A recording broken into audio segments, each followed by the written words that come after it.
And joining me now is Republican Governor of Utah, Spencer Cox. Governor Cox, welcome back to Meet the Press. Our condolences to the Kirk family, to all of you in Utah who I know are grieving right now. Thank you, Kristen. It is a dark time in our state's history, in our nation's history. Our prayers and hearts go out to Erica, her children, and Charlie's family. Thank you. Governor, let me start by just asking you to update us on the investigation. What more have investigators learned about the suspect and the motive here? Yeah, so there will be much more coming out on Tuesday when charges are filed. They are gathering evidence, interviewing known friends, people around the suspect. What we know so far, there are a couple things that we can confirm that have been reported. We can confirm that again, according to family and people that we're interviewing, he does come from a conservative family, but his ideology was very different than his family, and so that's part of it. We do know that the roommate that we had originally talked about, we can confirm that roommate is a boyfriend who is transitioning from male to female. So we know that piece. I will say that person has been very cooperative with authorities, and we have additional evidence, forensic evidence that has been processed. We'll be sharing that when charges are filed on Tuesday. So everything that we know confirms that this is the person. The why behind this, again, we're all drawing lots of conclusions and how someone like this could be radicalized. And I think that those are important questions for us to ask and important questions for us to answer. Governor, you say that the boyfriend, the roommate, is cooperating with investigators. What specifically have you learned from this individual, and is the suspect cooperating? So what we have learned specifically is that this person did not have any knowledge, was shocked when they found out about it.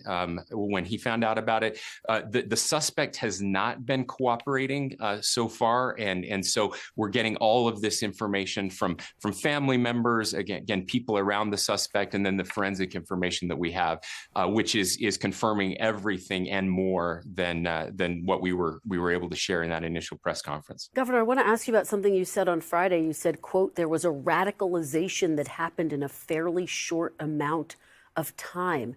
How was the suspect radicalized? How quickly did it happen? Well, again, those are pieces of information that we're still gathering, trying to understand. We do know, and again, this has been well publicized, that this was a very normal young man, a very smart young man, 4.0 student, I think a 34 on the ACT, went to my alma mater, Utah State University, but was only there for a very short amount of time. I mean, dropped out after less than one semester, and it seemed to happen kind of after that. After he had moved back to the southern part of Utah, clearly there was a lot of gaming going on. Friends that have confirmed that there was kind of that deep dark internet, the Reddit culture, and these other dark places of the internet where this person was going deep, and you saw that on the casings. I think I mean I didn't have any idea what those inscriptions, many of those inscriptions even meant, but they are, certainly the memification that is happening in our society today. Governor, I want to delve into some of the messaging that we have heard from you. Lawmakers, governors of both parties across the country have frankly praised what we heard from you on Friday, your unifying message. You said you see this as a watershed moment. How can this nation step back from the brink, Governor? So look, this is you mentioned it in the introduction, but we have seen an escalation in violence that has been happening across the country.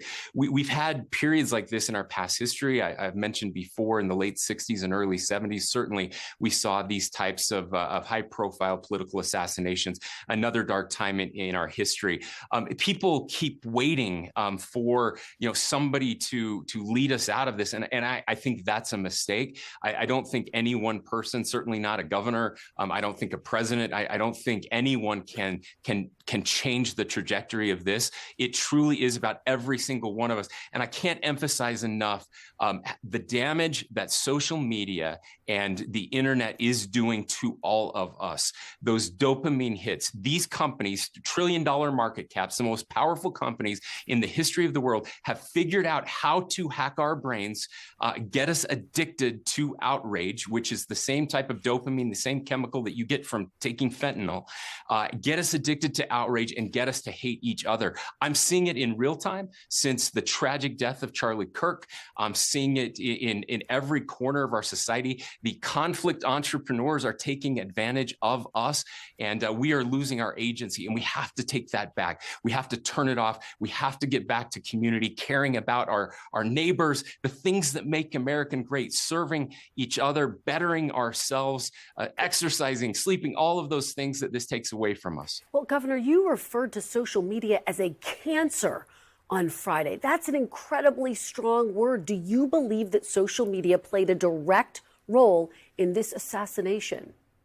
I believe that social media has played a direct role in every single assassination and assassination attempt that we have seen over the last 5-6 years. There is no question in my mind that cancer probably isn't a strong enough word. What we have done, especially to our kids, it took us a decade to realize how evil these algorithms are, and we're doing everything in Utah, first state in the nation a couple of years ago to pass comprehensive reform. Sadly, these most powerful companies on earth are suing us to prevent us from implementing these things. I want to play you a little bit of what we heard from President Trump this week and get your reaction. Take a look.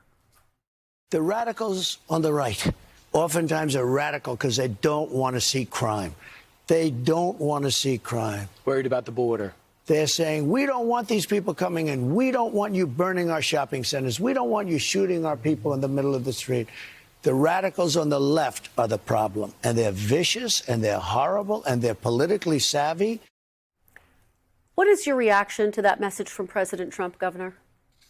Well, look, I've talked to President Trump. President Trump is angry, and he has every right to be angry. A lot of Americans are very angry right now, and there clearly was a leftist ideology with this assassin, and so I totally understand that anger. I also wish you would have played the clip where he quoted Charlie Kirk about the importance of nonviolence, because he said that too, and I can tell you that the president has reached out to me. He reached out to me after the press conference and thanked me multiple times for my words. That's probably a surprise to people.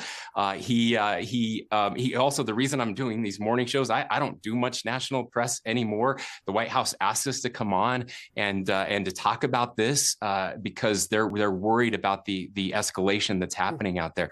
But again, I don't know why we feel like we need to take our cues, that we as Americans have to get up in the morning and decide how we're going to react or act based on what the president says or what a governor says or what anyone else says.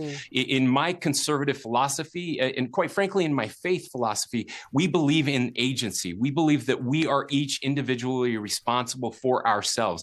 And the United States of America is a collection of a lot of different people.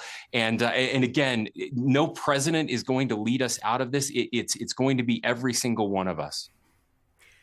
Governor Spencer Cox, we so deeply appreciate your joining us and your perspective this morning and your updates on the investigation. Thank you very much for being here. We thank you for watching. And remember, stay updated on breaking news and top stories on the NBC News app or watch live on our YouTube channel.